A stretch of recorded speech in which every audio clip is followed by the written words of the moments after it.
Why is this game so freaking good? Oh, is it as glazy as I remember it to be? Yep, it is, and that's what we're talking about today.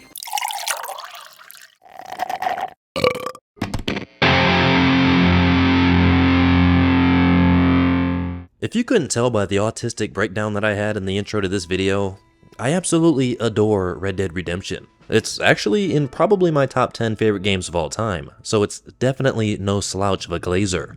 So I'm pretty sure we can all agree that Red Dead Redemption 2 is arguably one of the best single-player story games in probably the last 10 years or so, and if you don't, you're just wrong. But I actually have a deeper connection with the predecessor, Red Dead Redemption. Red Dead released on PlayStation 3 and Xbox 360 on May 18th, 2010, marking the day in which a 14-year-old Melky would unknowingly bring home one of his favorite games he would ever play. Soon to spend what was very possibly the most time he's ever spent playing a video game, and holy shit did I enjoy every single second of it. Even if it meant risking my mom walking into my room at literally the worst time possible, potentially making her question why the hell she bought me this game. Although, if I remember correctly, I believe it was my dad who bought it for me. Side note, funny story, I remember my dad and I going to GameStop and buying Turok Evolution for the PlayStation 2. And when we got home, my grandparents, my mom, my dad, and I all sat in the living room. I popped the disc in and my whole family was greeted with an absolute banger of an intro.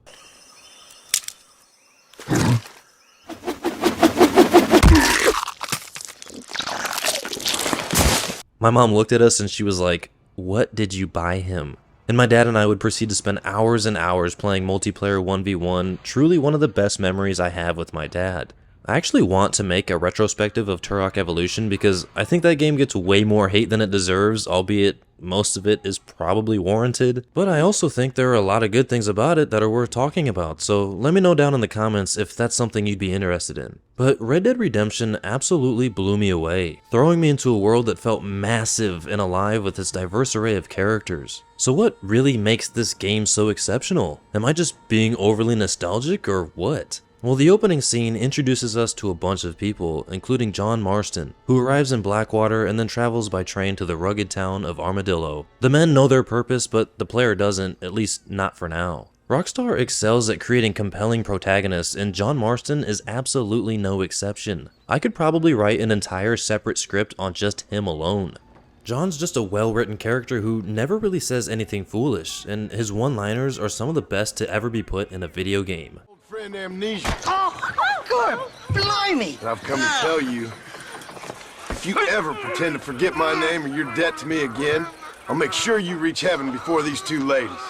Now get down there. He's a man grappling with his past while trying to redeem himself. His family's been kidnapped by government agents who force him to hunt down his former gang members, Bill Williamson, Dutch Vanderland, and Javier Escuela. The bulk of the story revolves around this chase with numerous characters, subplots, and mini-quests. John is pushed to help people that he'd just rather avoid, all for what matters to him now. He's left his outlaw life behind, only to be pulled back in. John is also immensely wise, which is kind of rare for characters. Usually characters are just written so stupidly it kind of pisses you off. But he's known for his memorable quotes and practical wisdom. His character arc is pretty much flat. He, for the most part, remains the same and fundamentally unchanged throughout the game, which is something I would usually complain about, but in this case, it just convinces you of the cold hard nature of his character. The past traumas and experiences are revealed through dialogue and interactions rather than flashbacks, which is impressive because it's something they easily could have avoided if they just wanted to be lazy, but nope. They were all aboard the quality train, and by golly, that thing was rolling full steam ahead. When Red Dead Redemption was first released, few could have anticipated the monumental impact it would have on the world of video games. Developed by Rockstar Games, the title quickly distinguished itself from the clutter of contemporary releases, capturing the hearts of gamers and critics alike. And as we look back over a decade later, it's clear that Red Dead Redemption wasn't just a game, it was a transformative experience that set a new standard for storytelling, open world design, and immersive gameplay. This game was really the first game that truly showed me what an open world game was.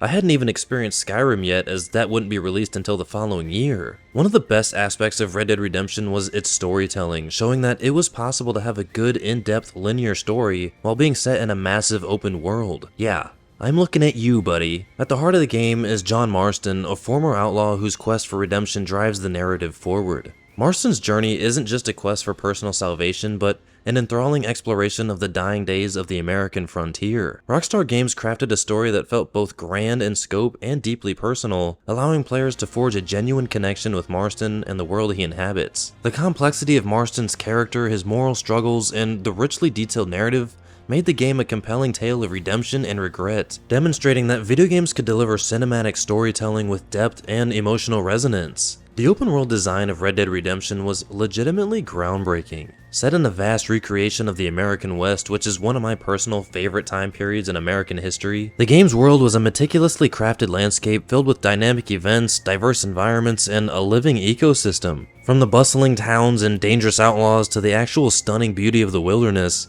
every corner of the map was filled to the brim with a sense of authenticity and life. The game's world wasn't just a backdrop, but an integral part of the experience, offering endless opportunities for exploration and interaction, which is something I feel many open world games lack these days, often focusing on a big open landscape with nothing more to offer than, well, being a big open landscape. And that backdrop being the Western world in 1911 against the Mexican Revolution and the closing years of the Wild West. It delves into the interactions between Mexican and American outlaws and dares to portray what is now considered terrible, outdated ideas. God forbid you be accurate in this day and age. And guess who was offended by this game?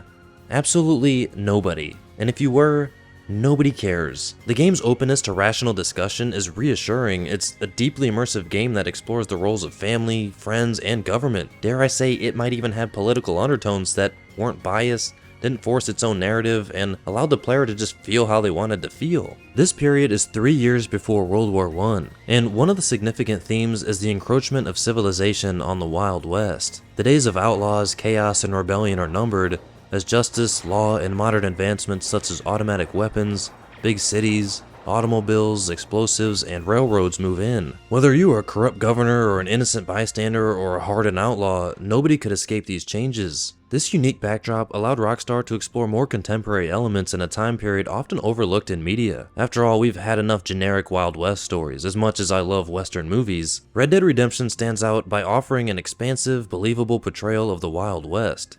And since its release, no other game has quite matched its scope. Apart from its sequel, and probably Breath of the Wild is the only other title that would even come close for me, the attention to detail in the environment, including weather systems, day-night cycles, and wildlife, created an immersive experience that felt extremely real to me. I mean, you have to remember that open-world games at this level weren't really a thing at this time. The graphics also looked next-gen to me, absolutely blowing my mind. Although they might not hold up as well today, I have vivid memories of this game looking like what a current next-gen game looks like now. The sense of freedom this game gave me is really only rivaled by Breath of the Wild again, like I said, and that wasn't until over half a decade later, and then with Elder Scrolls coming in a close second, which came out in 2011. The fact that I could lasso a guy, drag him behind my horse, lay him on the train tracks, and wait for a train to come blasting down the tracks was unbelievably absurd at the time, and I loved it. You did that shit too, don't lie to me. Another standout feature was the game's commitment to realism and historical accuracy. Rockstar Games went to great lengths to ensure that Red Dead Redemption was a faithful representation of the era, incorporating historical details and cultural references that added depth to the game's setting. This dedication to authenticity not only enhanced the immersion, but also educated players about the complexities of the time period. Although I was a 14-year-old idiot and I could care less about any of that, I just liked feeling like a badass outlaw menacing the entire Wild West. I mean, what kid doesn't dream of that at least once in their life? On top of that, the game's mechanics and systems were innovative and engaging. The honor system, which allowed players to make choices that influenced their standing in the world, adding layers of strategy, personalization, and freedom. The Deadeye mechanic, which slowed down time, allowing you to take out multiple enemies in a second, has to be, to this day, one of the most satisfying combat mechanics I've ever experienced. And on top of that, the what seemed to be an endless variety of side quests, from bounty hunting and poker to hunting and crafting, provided a wealth of content that extended the game's longevity. These mechanics were seamlessly integrated into the world, making them feel like natural extensions of Marston's journey, rather than tacked on afterthought features. I honestly haven't even played this game since, so I actually don't have any idea how well it holds up to this day, but the amount of fun I had in this world was insane. I don't even know how much time I spent playing it, but I know it was a lot. But honestly, I could go on probably for hours talking about this game. I wanted to do like a really long retrospective of this game, like over an hour, which I probably will still do in the future, but I kind of want to merge Red Dead Redemption 1 and Red Dead Redemption 2 because I haven't talked about Red Dead 2 on this channel. So I kind of want to merge the two and just kind of talk about it as like a group. But yeah, I just love this game. I have a ton of nostalgia for it. It's one of the most fun games I can, remember playing. And I think it just deserves all the love that it can get. And it did give birth to one of the best sequels of all time, so that has to count for something. But what do you think? Do you like this game? Did you play this game? Have you never played this game? Do you not like this game? Let me know in the comments below. Don't forget to subscribe to the channel to become a guardian of the Glaze, and I'll see you next time on the, damn, forgot the name of my channel for a second. On the Milky Donut.